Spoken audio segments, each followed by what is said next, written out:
La narrativa, que ja són paraules majors, perquè hasta ara el que se tenia era una poesia popular, intimista, pero da el paso a la narrativa, a la novela, el gran paso de madurez.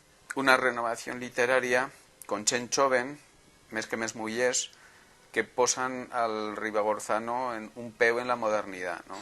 Perquè per primera vegada poden dir que tenim novel·la, y la primera de esas autoras es Ana Tena, de Panillo, con la suya novela Taoneín, que es una pieza clave en la restauración, pelo menos escrita, del Aragonés Ribagorzano.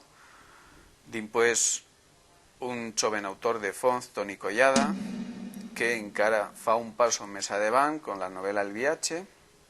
Toni Collada es natural de Fonz, la población més meridional del Ribagorzano, y en zagueras cal destacar una tercera autora, que es Elena Chazal, de Estadilla, con la suya novela Lo que mai nos olvida. Esto significa que el dialecto ribagorzano, en todo el ámbito del aragonés, es el que más literatura produce.